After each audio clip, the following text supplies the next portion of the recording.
Olá, o Via Política hoje conversa com Karina Vitral, candidata a prefeita aqui de Santos. Karina, muito obrigado por nos receber, é um prazer falar contigo. Obrigada pelo convite, estou à disposição. Bacana.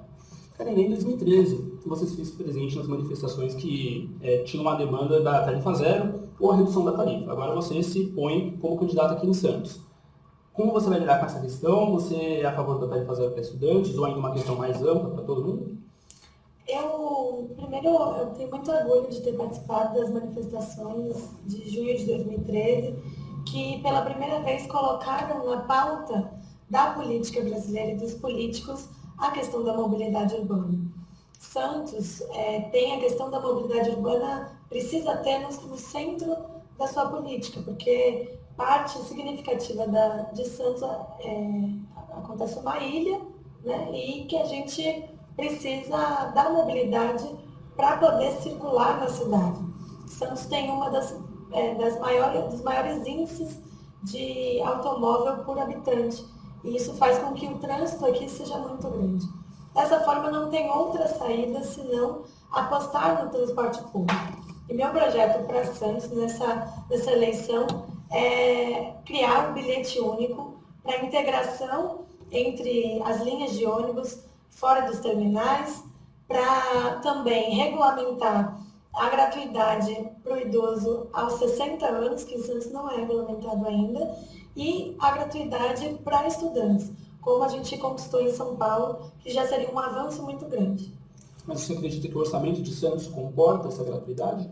Comporta, com certeza. Se a gente conseguir conversar com os empresários de ônibus e negociar várias questões de eficiência, qualidade, a gente com certeza pode garantir, aumentando também o subsídio, porque é importante que fique claro, o passe livre estudantil é um direito ao transporte que complementa o direito à educação. Ou seja, se você não tem como ir à escola, você não vai exercer o seu direito à educação. E por isso a sociedade precisa pagar a conta das crianças, dos adolescentes, dos jovens que estão em fase educacional. Você faria isso sem aumento de imposto? Sem aumento de imposto, mas com um subsídio e com a negociação da própria tarifa. Bacana. Você é presidente da Uni, foi presidente da Uni Paulista, tem uma história no movimento estudantil. Qual a bagagem que você traz destes movimentos para a administração pública? Acho que a principal coisa que a gente aprende no movimento estudantil é a liderança.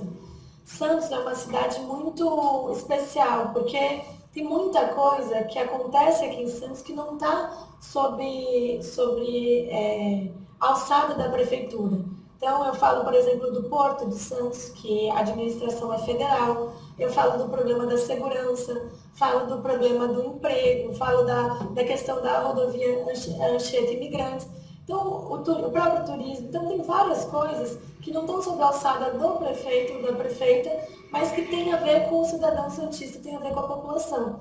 Para isso, para você resolver esses problemas, para lidar com esses problemas, você precisa de muito mais de liderança do que experiência de gestão. E essa é a minha maior qualidade, é isso que eu vou poder contribuir representando os santistas, da mesma forma que eu representei os estudantes, com muita garra, falando de igual para igual com o governo do estado, com o governo federal, para conquistar tudo aquilo que a gente precisa para Santos e para toda a região da Baixada Santista. Certo. Agora eu quero mudar um pouquinho de assunto, eu quero trazer uma questão que está sendo debatida no Brasil e no mundo, que é o Uber. Ontem, na Praça da Independência, teve um movimento pro Uber. Como você vai lidar com essa situação? Acho que, como eu disse, a mobilidade urbana é muito importante em Santos. E todo tipo de serviço, de modalidade de transporte que faça com que o santista possa deixar o seu carro em casa para se locomover na cidade é positivo para a nossa cidade. Por isso, a gente precisa encarar a questão do Uber sem preconceito. Sem preconceito porque as tecnologias, elas vieram para ficar. E elas precisam fazer com que todo o transporte público possa evoluir. Então, é preciso regulamentar o uso do Uber, é preciso dialogar com os taxistas, porque muita coisa pode mudar e muita coisa pode evoluir, tanto no uso dos táxis quanto no próprio Uber, que precisa ter leis, que precisa ter regulamentação. Eu acho que a cidade de Santos pode conviver bem, com paz e segurança entre o Uber e o táxi. Certo. Uma das reivindicações dos taxistas é que eles pagam alguns impostos que o pessoal do Uber não paga. Você vai colocar esse imposto do Uber ou vai retirar o imposto do taxista? Eu acho que a gente precisa negociar sobre isso. A gente precisa ver os casos, porque tem muita coisa errada em todo lugar, né? A gente está aberto a conversar com os taxistas para ver se esse imposto ele é abusivo, se ele faz sentido, se ele tem também eles têm uma série de desonerações com relação ao veículo. Então, eu acho que a gente precisa abrir a planilha para fazer. Porque o que acontece também é que existem muitos taxistas que têm o alvará e que sublocam o táxi para outra pessoa. Isso não é legal. Isso acaba também fazendo com que outras pessoas não tenham o mesmo acesso ao serviço de qualidade e não tenham a condição de trabalho como os taxistas têm, né, de forma autônoma. Então tem muita coisa para a gente conversar e eu acho que na base do diálogo a gente consegue encontrar um eixo comum para toda a cidade, que consiga abarcar usuários e taxistas, usuários de Uber e motoristas de Uber.